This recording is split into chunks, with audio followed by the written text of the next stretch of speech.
அயோத்தியில பிரம்மாண்டமா கட்டப்பட்டு இருக்கிற ராமர் கோயில் திறப்பு விழா மிக கோலாகலமா நடந்து வருது. இந்த நிலையில நாட்டின் பல பகுதிகளில் இருந்தும் அயோத்திக்கு பக்தர்கள் படையெடுத்திருக்காங்க.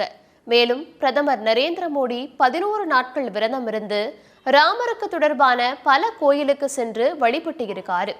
ஏற்கனவே இந்தியாவோட ஆன்மீக அடையாளமாய் இருக்கிற காசி விஸ்வநாதர் கோயில், ராமேஸ்வரம் ராமநாத சுவாமி கோயில், கேதார்நாத் கோயில் வரிசையில அயோத்தி ராமர் கோயில் இணைய இருக்கிறதா சொல்லப்படுது. நுட்பமான கட்டிடக்கலை மூலமாகவும் பல சிறப்பம்சங்கள் கொண்டு கட்டப்பட்டு இருக்கிற அயோத்தி ராமர் கோயில் ராம பக்தர்கள் மத்தியில மகிழ்ச்சியை ஏற்படுத்தி இருக்கிறதாவும் சொல்லப்படுது. ராமர் கோயில் கடந்த காலத்துல பேசின அரசியலை தாண்டி இனிவரும் காலத்துல பேச இருக்கிற அரசியலும் கவனிக்க வேண்டியதா இருக்கு. அயோத்தியில் கட்டப்பட்டு இருக்கும் ராமர் கோயிலின் சிறப்புகள் என்ன? அயோத்தி ராமர் கோயிலுக்கும் தமிழ்நாட்டிற்கும் இருக்கும் தொடர்பு என்ன? இதையெல்லாம் தான் ஸ்பாட்லைட்ல பார்க்க போறோம்.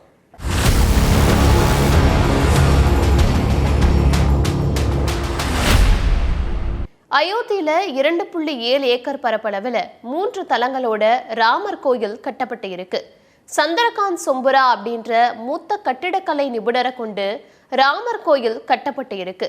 நாகரா ஸ்டைல்ல கட்டப்பட்டு இருக்கிற ராமர் கோயில்ல இரும்பு கம்பிகள், சிமெண்ட், சுண்ணாம்பு போன்றவற்றை முற்றிலும் பயன்படுத்தாம முழு கட்டிடம் கட்டியிருக்காங்க. வடமொழியில ராமாயணத்தினை இயற்றிய வால்மீகிக்கு ராமர் கோயிலுக்கு உள்ளேயே தனி கோயில் கட்டியிருக்காங்க. மேலும் வசிஷ்டர், விஸ்வாமித்ரர், அகஸ்தியர் ஆகியோருக்கும் ராமர் கோயிலுக்கு உள்ளேயே தனி கோயில் கட்டியிருக்காங்க. ராமர் கோயிலோட நுழைவு வாயில்ல ராஜஸ்தானி இளஞ்சிவப்பு கற்கள் கொண்டு சிங்கமுகம் உருவாக்கியும் இருக்காங்க. இந்திய பாரம்பரிய கட்டிடக்கலையை பயன்படுத்தியும் 1000 வருஷம் நிலைத்து நிற்கும் வகையில நவீன தொழில்நுட்பம் மூலமா ராமர் கோயில் கட்டியிருக்கிறதாவும் சொல்லப்படுது.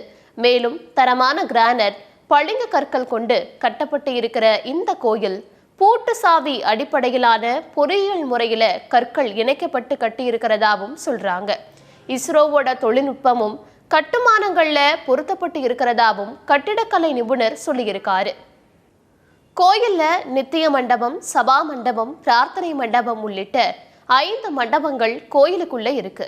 மேலும் கோயிலோட ஒவ்வொரு தூண்லையும் சுவர்களையும் தெய்வங்களோட சிலை அமைக்கப்பட்டிருக்கு. கோயில் வளாகத்தோட 4 மூலைகள்லையுமே சூரிய பகவான், பகவதி அம்மன், விநாயகர் மற்றும் சிவபெருமான் உள்ளிட்டோரோட கோயில்கள் அமைக்கப்பட்டிருக்கு. அதே போல வடக்கு பகுதியில அன்னபூரணி ஆலயமும், தென்பகுதியில ஹனுமன் ஆலயமும் கட்டியிருக்காங்க. சுமார் 25,000 பக்தர்கள் தங்கும் அளவுக்கு கோயிலோட மைய மண்டபம் கட்டி இருக்காங்கன்னும் இது கூட்ட நெரிசலை தவிர்க்க உதவும்னும் சொல்லப்படுது.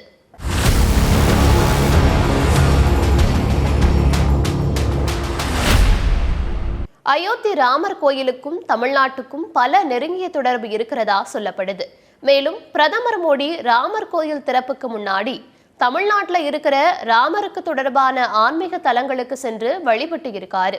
ராமரோட குல தெய்வம்னு சொல்லப்படுற கம்பராமாயணம் இயற்றப்பட்ட ஸ்ரீரங்கம் ரங்கநாதர் கோயில்ல சுவாமி தரிசனம் செஞ்ச பிரதமர் மோடி ராமேஸ்வரத்துல சீதையால உருவாக்கப்பட்ட சிவபெருமான் சிலைய வழிபட்டு இருக்காரு. மேலும் ராவணனை வதம் செஞ்சதுக்கு அப்புறமா ராமர் புனித நீராடிய ராமேஸ்வர புனித கிணறுகள்ல புனித நீராடிய பிரதமர் மோடி தனுஷ்கோடியில இருக்க கோதண்டராமர் கோயில்லையும் சிறப்பு பூஜைகள்ல பங்கேற்றாரு. மேலும் சீதையை மீட்க ராமர் கட்டிய பாலம் ராமேஸ்வரம் கடல்ல இருக்கிறதா நம்பப்படுது. தமிழ்நாட்டில் பிறந்த கம்பர் வடமொழியில வால்மீகி எழுதிய ராமாயணத்தை தமிழ்ல தழுவி எழுதியிருக்காரு. இது தவிர தமிழ்நாட்டில் பல்வேறு கிராமங்கள்ல நடத்தப்படுற தெருக்கூத்துகள்ல ராமாயண நாடகம் இன்று வரை நடத்தப்பட்டு வருது. இப்படி பல வகையில ராமருக்கும் தமிழ்நாட்டுக்கும் தொடர்பு இருக்கிறதா சொல்லப்படுது.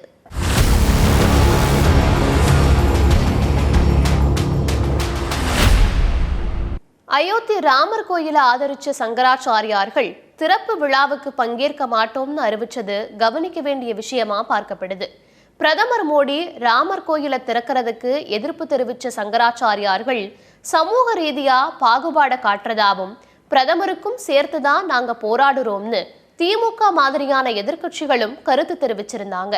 ராமர் கோயிலை முழுமையா கட்டி முடிக்காம நாடாளுமன்ற தேர்தலுக்காக தான் பாஜக முன்கூட்டியே திறக்குதுன்னு பல எதிர்க்கட்சிகள் குற்றம் சாட்டி திறப்பு விழாவை புறக்கணிச்ச நிலையில பாஜக விழாவை முடிச்ச பிறகு ராமரை தரிசிப்போம்னு ஆம் ஆத்மி, சிவசேனா போன்ற கட்சிகள் தெரிவிச்சிருக்காங்க. ராமருக்கு நாங்க எதிரி இல்ல, ராமர் கோயில் திறப்பு விழாவை அரசியல் விழாவா பாஜக மாற்றி இருக்கிறதால தான் விழாவை புறக்கணிச்சிருக்கோம்னு எதிர்க்கட்சிகள் சொல்லி வர நிலையில ராமரை ஆன்மீக ரீதியா ஆதரவு நிலைப்பாடு எடுக்கிற கட்சிகள் கூட அரசியல் ரீதியா எதிர் நிலைப்பாட்டை எடுத்திருக்காங்க. அதெல்லாம் தாண்டி ராமர் கோயில் 1000 ஆண்டுகள் நிலைத்து நிற்கும் உறுதித்தன்மையோடும் இந்த கோயில் எப்ப கட்டப்பட்டதுங்கிற டைம் கேப்சூல் இதோட வரலாற்றையும் தாங்கி இந்தியாவோடைய அடையாளங்கள்ல ஒன்னா மாறியிருக்கு அயோத்தி ராமர் கோயில். செய்திகளை உடனுக்குடனும் துல்லியமாகவும் தெரிந்து கொள்ள சப்ஸ்கிரைப் பண்ணுங்க.